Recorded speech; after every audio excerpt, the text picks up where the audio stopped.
Përshëndetje të dashur teleshikues, po fillojmë edicionin e lajmeve në televizionin 4+. Moti po na surprizon me një dimër të parakohshëm në Vjesht këtë fillim tetori.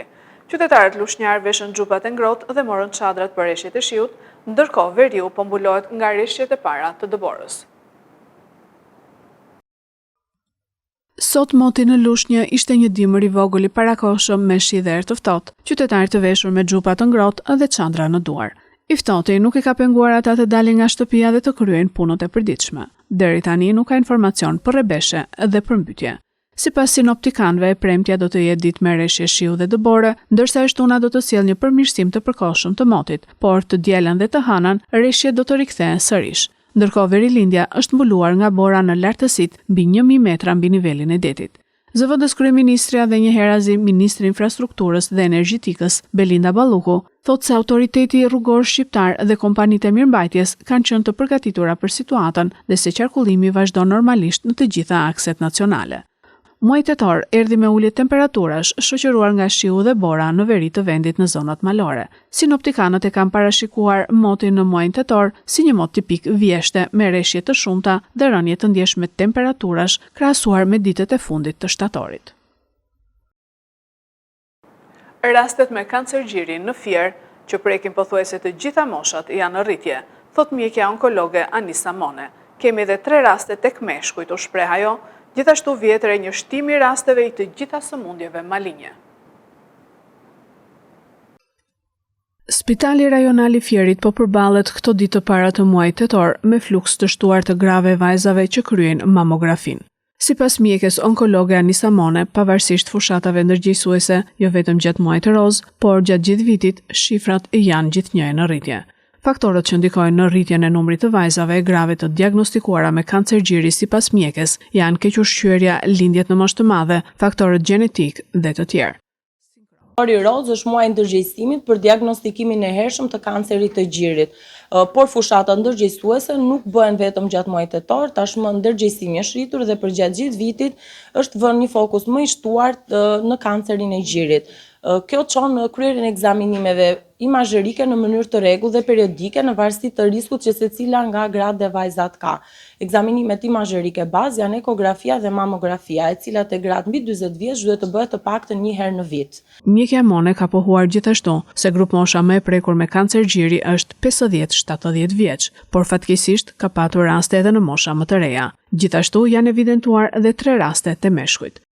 Kanceri i gjirit është sëmundja më e shpesh në grup moshën 50 deri në 70 vjeç, por fatkeqësisht vjet re një rritje e numrit të rasteve dhe në moshat më të vogla, nga mosha 40 vjeç, por në raste më të rralla kemi dhe në mosha më të vogla.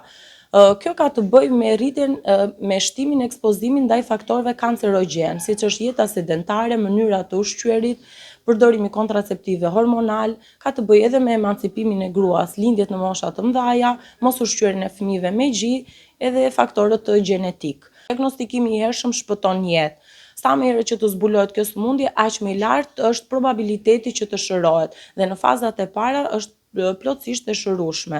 Prandaj bëjmë thirrje në mënyrë të vazhdueshme për kontrolle të rregullta, që të zbulohet që në ekzaminimet imazherike, në ekografi dhe në mamografi, përtej shfaqjes së shenjave kutane ku secila grua mund t'i dallojë edhe vetë ndryshimet në pasqyrë.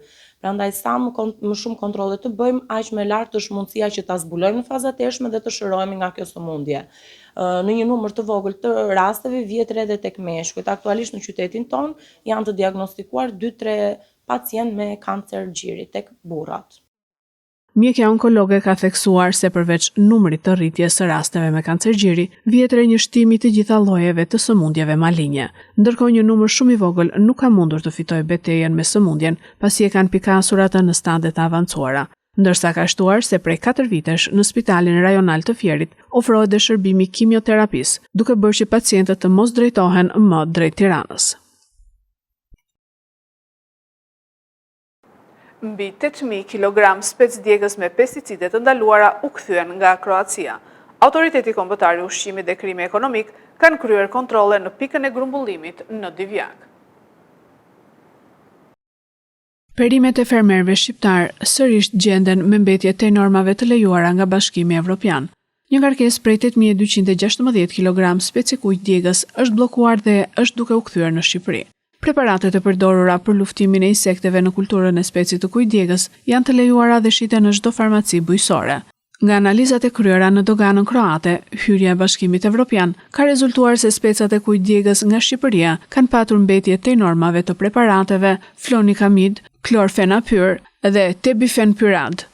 Specat e eksportuara nga një pikë grumbullimi në Divjak janë me origjinë nga qarku Elbasanit, konkretisht nga zona e Mollasit dhe Carikut, e konfirmuar nga AKU Qarkufier.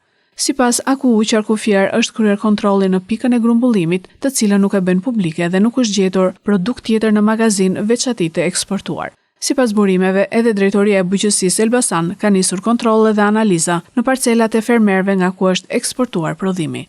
Edhe një herë tjetër del në pa mos respektimi afateve teknike të përdorimit të preparateve që përdoren për luftimin e insekteve në Peru, e të cilat kanë afat kohor prej 15 apo më shumë ditë nga data e trajnimit dhe më pas duhen hedhur në treg.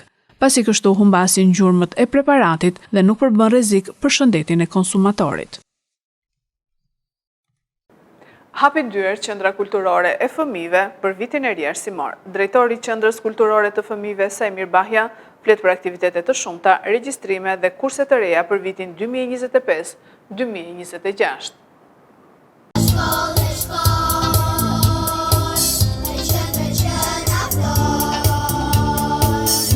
Qendra Kulturore e Fëmijëve nisi vitin e ri arsimor. Atmosfera festive shoqëroi ditën e parë të fëmijëve të kurseve jashtëshkollore artistike, që kanë vizion edukimin kulturor të fëmijëve, argëtimin, kultivimin e prirjeve, talenteve, formimin e shprehive dhe shkatësive. Drejtori i Qendrës Kulturore të Fëmijëve, Sajmir Bahja, flet për regjistrime të reja, aktivitetet dhe risi si kursi i gjuhës franceze. Qendra Kulturore e Fëmijëve Lushnjë fillon vitin e ri arsimor 2025-2026. Si të shikoni dhe vetë nga atmosfera që është krijuar, kjo borë është mbushur plot me fëmijë, nxënës të cilët kanë qenë pjesëtar të qendrës vitin e kaluar, por ka edhe shumë të tjerë të cilët janë rishtas në këtë qendrë. Shpresojmë që aktivitetet që kemi zhvilluar deri vitin e vjetshëm të realizohen, por të realizohen dhe ato të cilat neve kemi ndërmend disa aktivitete të reja për qendrën. Zoti Bahja u bëri thirrje fëmijëve që t'i drejtojnë Qendrës Kulturore të Fëmijëve, pasi aktivitetet e shumta të saj do t'i mbajnë larg celularëve, që është problemi kryesor i prindërve sot, por edhe do t'i ndihmojnë të krijojnë shoqëri reale dhe jo imagjinare që ofron teknologjia.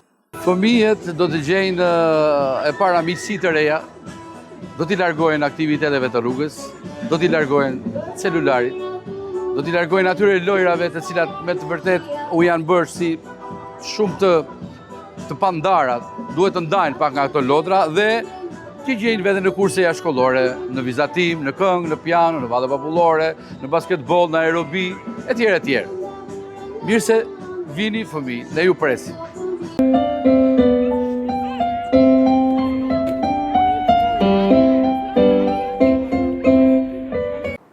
Lejuan ndërtimet pa leje në Mallakastër. Prokuroria e Fierit dërgon në gjyq 3 zyrtarë të IMT-s dhe 3 efektiv.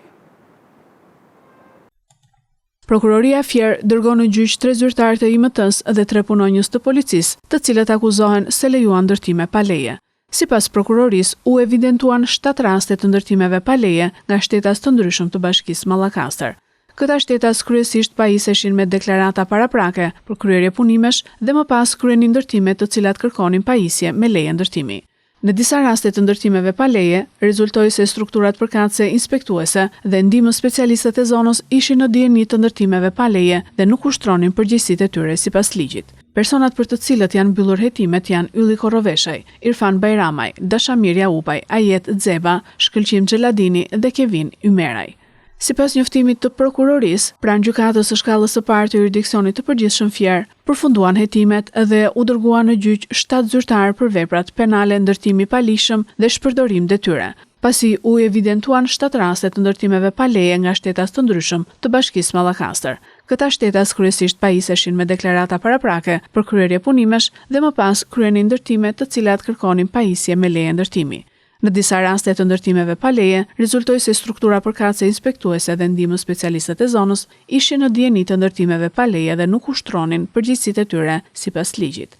Nga hetimi u provua se kryeinspektori dhe 2 inspektor pranë IMT-s Bashkia Mallakastër nuk ushtruan detyrat funksionale në 7 rastet e ndërtimeve pa leje. Megjithse ishin vënë në dieni për ekzistencën në disa raste të këtyre ndërtimeve, ata nuk ushtronin detyrën funksionale sipas ligjit për inspektimin dhe mbrojtjen e territorit nga ndërtimet e kundërligjshme, për planifikimin dhe zhvillimin e territorit, si dhe aktet nënligjore të dala në zbatim të tyre, duke i ngarkuar me përgjegjësi penale.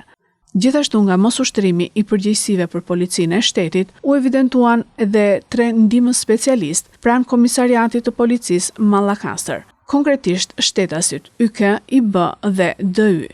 Rezultoi se këta shtetas nuk kanë ushtruar detyrat e tyre funksionale në kontrollin, evidentimin dhe identifikimin e ndërtimeve pa leje, megjithse kanë qenë në dieni. Dienia e tyre rezultoi nga aktet shkresore të marra gjatë hetimit. Këto ishin lajmet tona për sot. Lajmet i gjeni dhe në internet në website-in 4plusmedia.tv. Bashkë mirupafshim.